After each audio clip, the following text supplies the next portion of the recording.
Jangan kita taunya misalnya kejadian yang negatif yang dialami oleh anak kita itu dari orang lain, Pak. Ya. Terus kita di satu rumah nih sama kita nggak tahu apa-apa, kan lucu gitu. Ini saya pernah gitu Pak, kayak mengingatkan kepada orang tua. Ya, saya tegur orang tua itu, Bu, Ibu tahu nggak anak Ibu tuh nonton film dewasa loh di sekolah, malah ngajak temen-temennya. Saya waktu itu pas ngelihat saya kaget Pak, wah adegan lagi berciuman mesra Pak, ini anak SD gitu. Nah, saya tanya ke anak ini, ya sampai saya marahin dulu kan dia, kamu nonton apa anak? Matiin saya bilang. Kok malah ngajak yang lain lagi nonton ini? Naluri yang ngajak-ngajaknya. Terus dia bilang, lah saya di rumah biasa Pak nonton kayak ginian sama kakak saya. Kaget saya. Nah berarti kan ini anak meniru Pak apa yang dia lakukan di rumah gitu. Malah sama saudaranya sendiri nonton bareng. Sedangkan orang tua nggak tahu apa-apa. Nah, atau orang tuanya tahu tapi dibiarkan. Dia bilangnya nggak tahu, Pak. Nah, makanya kan saya tegur, Bu, hati-hati. Yang namanya hal kayak beginian tuh kita kadang nggak sadar gitu bahwa anak kita ini menonton sesuatu hal yang nggak semestinya. Kita harus mau cari tahu apa sih yang ditonton oleh anak-anak kita, apa sih yang dibaca oleh anak-anak kita, ya. Kita harus mau langsung turun tangan gitu. Jangan kita merasa, oh anak gua anak soleh, ya nggak bakalan lah nonton kayak gituan, nggak mungkin. Gua aja ini Pak Haji, Bu Haji gitu. Apa hubungannya gitu Pak? Orang tua tuh harus mau mencari tahu dengan siapa misalnya anak kita berteman, dengan siapa misalnya anak kita tuh berinteraksi, ya. Kita harus melihat itu semua. Jangan kita abai gitu. Merasa anak kita ini bisa soleh dengan sendirinya. Nggak ada, Pak. Ya. Pasti ya itu.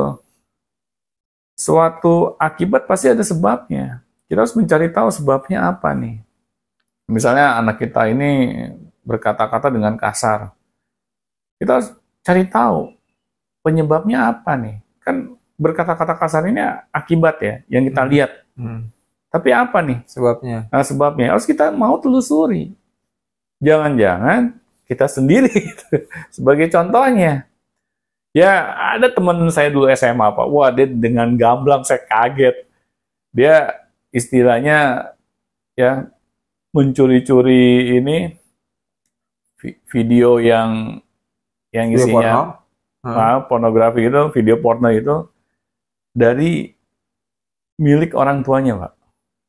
Jadi dia mungkin pernah suatu saat dia kedapatan melihat orang tuanya menonton film yang seperti itu kan. Ya mungkin orang tuanya beranggapan nah ini anak masih kecil gitu, nggak tahu apa-apalah. Atau orang tuanya nggak tahu tuh anak ada di situ gitu. Bisa jadi. Nah akhirnya si anak itu melihat kan di mana orang tua itu menyimpan video porno itu. Akhirnya dia malah ngajak nonton kita. Wih ini gue kedapatan nih, ini video keren nih punya orang tua gue gitu kan. Naluri ya ngajak-ngajak gitu ya. Iya. Masih kecil orang udah ngajak-ngajak. Nah berarti kan yang menjadi contoh siapa bagi anak itu? Orang tuanya. Orang tuanya kan.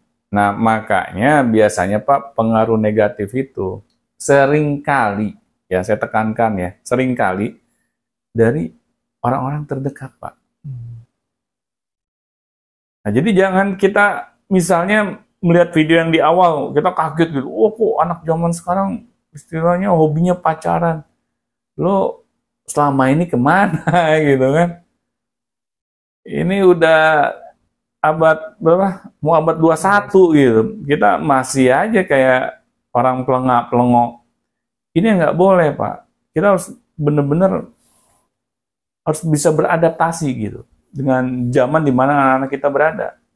Zaman dulu aja udah terpapar, apalagi zaman sekarang. Iya. Ya. Nah, di sini Pak pentingnya terutama para orang tua ya. Kalau guru-guru di sekolah ya kita kan nggak punya kendali Pak. Kita bisa membicarakan, bisa perkembangan anak kita kepada guru di sekolah. Tapi apakah guru itu mau mendengarnya dan dia mau menindaklanjutkannya, nggak ada yang tahu kan. Nah, tapi ketika kita sadar ini anak kita sendiri nih, ya, ini darah daging kita sendiri, ya sudah. Ini adalah tanggung jawab utama kita sebagai orang tua. Jangan pas udah kejadian kita marahin anak, padahal kita sendiri sebagai orang tua belum melaksanakan tugas kita secara optimal. Nah itu Pak yang harus kita sadari dulu gitu. Jangan kita sukanya reaktif gitu Pak. Melihat suatu peristiwa yang nggak mengenakan buat diri kita. Ya. Gitu anaknya udah, Papa saya hamil. Nah, baru dah tuh. Iya. Ngamuk-ngamuk. Ya biasanya kan kayak gitu kan. Orang. Malah kadang kita ngusir anak kita lagi. Kan kasihan gitu. Mereka ini kan, ya namanya gue masih usianya anak-anak. Jangan kita anggap anak kita misalnya remaja Pak, badannya gede. Terus kita pikir ketika dia melakukan kesalahan, kita nggak punya andil di sana Pak. Nah itu yang sangat egois kalau menurut saya. Jadi itu bukan 100% kesalahan mereka gitu ya? Nggak bisa Pak, itu kesalahan orang tuanya. Itu kenapa saya berani jamin kayak gitu Pak? Karena anak itu hasil didik dari orang tuanya. Jadi kita sebagai orang tua itu jangan abai. Jangan merasa tanggung jawab anak gue badannya udah gede kok. Udah tingginya 180. Nggak bisa Pak. Badannya boleh gede. Mental pikirannya sudah dewasa atau belum? Nggak ada yang tahu. Ya makanya kita sebagai orang tuanya harus mau tahu Pak. Jadi itu Pak intinya Pak. Oke, baik Pak. Insya Allah. Insya Allah apa Pak? Insya Allah jangan nonton lagi Pak ya. Loh. saya aja nggak punya playernya Pak.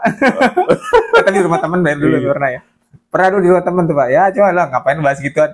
Tapi itu cukup untuk pengetahuan aja lah. Jangan sampai kita jangan malah dibiasakan Pak. Iya. Jangan sampai kita malah jadi bukannya korban, malah kita pelaku juga, malah bandar juga. Oke, ini perbincangan yang menarik nih Pak ya.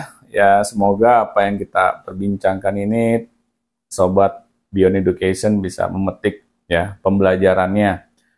Karena nggak ada kata terlambat kok kalau kita sebagai orang tua mau lebih aware lagi gitu ya dengan apa yang terjadi sama anak-anak kita. Karena anak-anak kita ini menunggu gitu uluran tangan para orang tuanya.